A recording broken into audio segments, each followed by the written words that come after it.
Bismillahirrahmanirrahim. Assalamualaikum warahmatullahi wabarakatuh. Perkenalkan, nama saya Leni Ria Piona dari Program Studi Pendidikan Bahasa dan Sastra Indonesia semester 5 dari Universitas Muhammadiyah Kota Bumi. Di video kali ini saya akan membahas tentang pengertian retorika, sejarah retorika dari zaman Romawi, abad pertengahan, dan modern, serta alasan mempelajari retorika dan monologika. Yang pertama, pengertian retorika.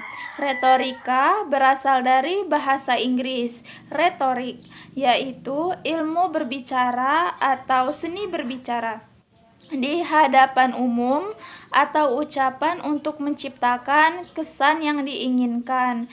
Tujuan utama retorika adalah tercapainya tujuan pembicaraan atau terjadinya komunikasi yang efektif. Kedua, retorika zaman Romawi. Teori retorika Aristoteles sangat sistematis dan komprehensif. Retorika telah memperoleh dasar teoritis yang kokoh. Orang-orang Romawi selama 200 tahun setelah The Art Rhetoric tidak menambahkan apa-apa bagi perkembangan retorika. Buku Ad Herennium ditulis dalam bahasa Latin 1000 sebelum Masehi, hanya mensistemisasikan dengan cara Romawi warisan retorika gaya Yunani. Ketiga, retorika abad pertengahan. Sejak zaman Yunani sampai zaman Romawi, retorika selalu berkaitan dengan kenegarawanan. Para orator umumnya terlibat dalam kegiatan politik. Yang keempat, retorika modern. Abad pertengahan berlangsung selama 1000 tahun, 400 sampai 1400. Selama periode panjang, warisan peradaban Yunani diabaikan. Aliran pertama retorika dalam masa modern yang menekankan proses psikologis dikenal dengan aliran epistemologis, membahas tentang teori pengetahuan. Yang kedua, gerakan belles letter, tulisan indah. Aliran ketiga, gerakan elokusionis atau menekankan teknik penyampaian pidato yang baik. Kelima, alasan mempelajari retorika ialah untuk menunjang proses berkomunikasi berbicara agar lebih baik dengan adanya seni berbicara atau berbahasa. Maka informasi yang disampaikan dapat dicerna dengan baik oleh pendengar. Dengan mempelajari retorika, maka kita akan menguasai kedamaian dalam bertutur kata. Manfaat dari berretorika antara lain untuk membimbing pembicaraan kita dalam mengambil keputusan, memahami kejiwaan pendengar, menemukan ulasan yang baik, dan mempertahankan argumen yang kita pakai. Keenam, monologika. Ilmu tentang seni berbicara secara monolog.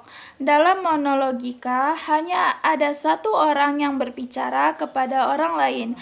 Salah satu bentuk monologika adalah pidato.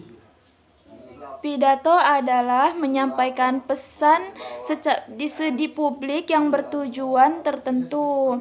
Jenis-jenis pidato: 1. Pidato informatif. 2. Pidato argumentatif. 3. Pidato persuasif. 4. Pidato rekreatif. Ciri-ciri pidato yang baik. 1. Harus memiliki tujuan yang jelas. 2. Harus memuat kebenarannya. Yang ketiga, penyampaiannya harus jelas dan menarik. Keempat, bersifat efektif. Nah, sekarang yang terakhir, teknik mempersiapkan pidato. 1. Mempersiapkan mental dan menyiapkan kondisi dalam sebelum kita berpidato.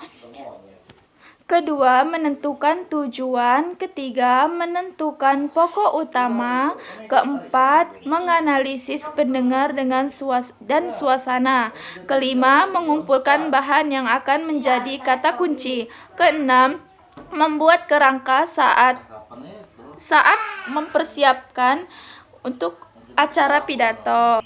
Lalu, membuat kerangka untuk persiapan pidato.